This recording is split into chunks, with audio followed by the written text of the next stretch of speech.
Sharp Game here, coming at you on another episode from ChooseYourRelationships.com, off of Love Can't Wait, which can be found on Amazon.com. You know, I get questions all the time from guys, and if you've been following me for a while, you know that I talk about the game, I talk about becoming a better version of self, becoming a better man, a better person, a better father, a better brother. I talked about how you should approach women and all that good stuff. But when you're out and about, you know, doing whatever you do, whether you're partying, you're traveling, whatever you do, you know, you need a mind shift. That's what we need out here. From a lot of guys need that I see when I'm out. We need a mind shift. You have to be uncommon. You have to see things the way it is, not the way you want it to be. And you know, there's a lot of people out here that will try to sell you on a lot of different things that keeps you in la-la land. Kind of keeps your vision clouded. They try to act like we're supposed to be robots. They act like we're supposed to just take the mistreatment or the injustice. Don't say anything about it. Follow the status quo. And if you really pay attention to the information that's being presented to you, because it's everywhere, on the television, the magazines, the banners, online, offline, websites, blogs, videos, radio, music, movies, Netflix, is everywhere. But if you really pay attention to the different channels of entertainment, especially, the narrative is pretty much the same. The story is pretty much the same. You know, everyone wants to get away from the relationship aspect of everything, and they want to sell you on the same old narrative. The same, I mean, it's the same thing almost every time. You know, it's the same thing that, you know, there's some big secret out here. There's something that you don't know about. There's something that's holding you back, and you know, it's your fault. They'll put a couple people on the pedestal and they'll say, if he did it, what's your excuse? If she did it, what's your excuse? Oprah did it, what's your excuse? Michael Jordan did it, what's your excuse? You know, they'll put these people on a pedestal and act like what they did is kind of like magic. What they accomplished is kind of like magic, you know. But the problem with that way of thinking is you don't see the work and the sacrifice and the deals that were made behind the scenes. That's the thing. They never talk about that. They just put people on the pedestal, and overnight success is 10 years, 5-10 years. But they'll act like it happened like last year. They act like they just got started last year, a couple months ago. And they blew up and came out of nowhere. And it could happen. It does happen like that for some people. But for the majority, the odds are against it. So, you know, if you've been following me for a while, you know, I got started in the direct sales. And that's where I learned most of my game from. And it didn't have anything to do with women at all.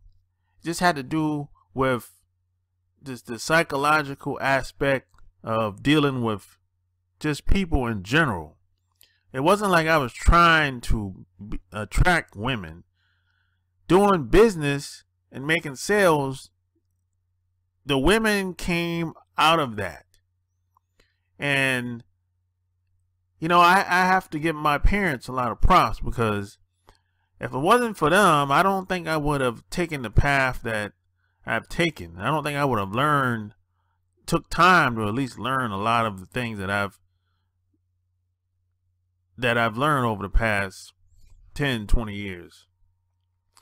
And you have to, in order to become more attractive, especially to women, or just in general, it just depends on the environment that you're in, you have to kind of go in reverse.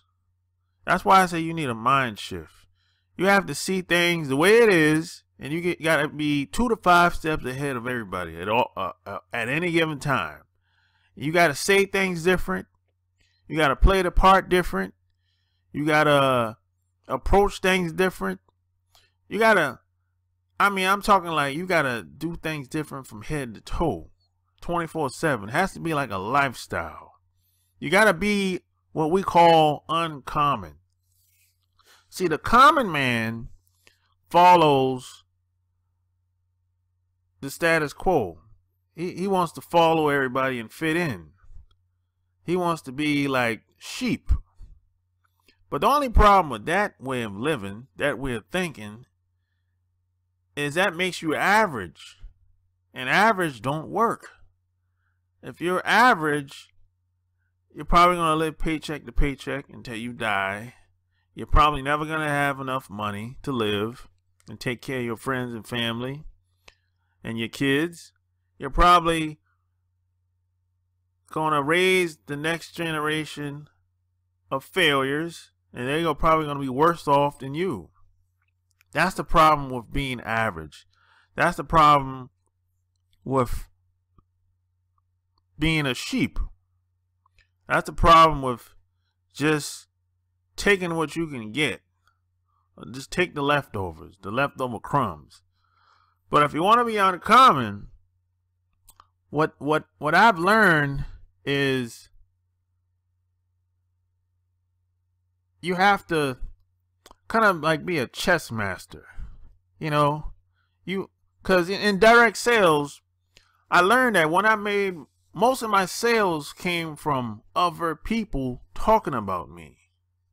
Other people giving me props, boasting, bragging, championing me, kind of giving me testimonials, kind of saying good stuff about me, how much I helped them, how much I changed their lives, how much I made their lives much better. And what used to happen is people used to start to gravitate towards me, and they wanted to get to know me even before and I never seen these people before. So what used to happen is the more people talked about me, the more I became known. And when I met people, they felt like they knew me, and they automatically bought into what I had to offer. And by default, I made more sales. So what I did is I took that same idea and I used it in a social environment, which being in direct sales is a social environment anyway. The only difference is there's a kind of a company that's backing you, and there's a product, a service, but the relationship element is still there. So in a social environment, if it's me and some women, I would be the product. I would be like the presentation. I would be like the person that's on stage. So it's really a lot of it's the same aspect, psychological aspect, but just a different framework. It's a different setup if it's just you and the women versus doing a sales presentation with a group of people in the room. So if it's in a social situation, it could be me and a buddy of mine. He knows the women. He talks about me for weeks and months at a time. He wants to introduce me to these women. He tells them that, maybe one or two of them, and by the time I meet them, they've already sold on me. They act like they know me, but they really don't. But they feel comfortable with me, so comfortable with me until if I wanted to sleep with them the first night, I could have. So I say all that to say that most people aren't doing this. Most people are not doing this. The only time we celebrate, let's just keep it real. The only time we really celebrate somebody is when they're dead and gone, or when they're about to die, or if there's a birthday, a graduation, a wedding, something of that nature. But we don't celebrate people the way we should. We don't give people props the way we should. We don't do it. And I don't really know why we don't do it. I really don't know. I mean, when entertainers die, that's when we celebrate them. When our siblings die, brothers, sisters, cousins, parents die, that's when we celebrate them. We don't call them, see how they doing like we should. We don't see them like we should. We don't do things with them like we should. But we should big up people. We should talk about people. We should give people props. We should say and do things to people that deserve it while they're here living, because you never know, they could die tomorrow. So I learned that if you talk about people long enough in front of the right people, man or woman, that in itself makes you much more attractive than the average Joe, because most people aren't doing that. If you keep talking about somebody long enough, people are going to be like, I would like to meet this person. Everyone's talking about him.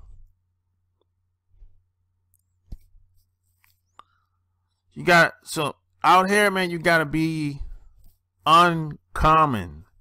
Average don't work. I mean, at best, you're just going to be pushing and struggling. You got to do things that's totally out of the box. If you want to do more, be more.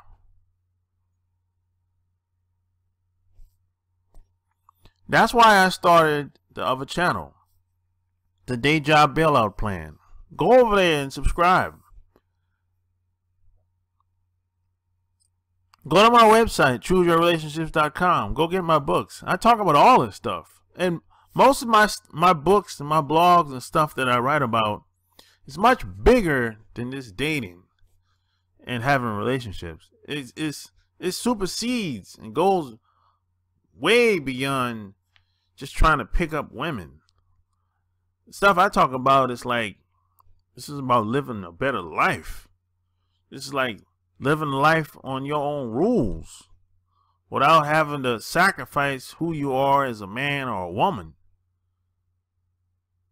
I mean, if you looking for if you want to look at how to pick up just women, you can get that from anywhere.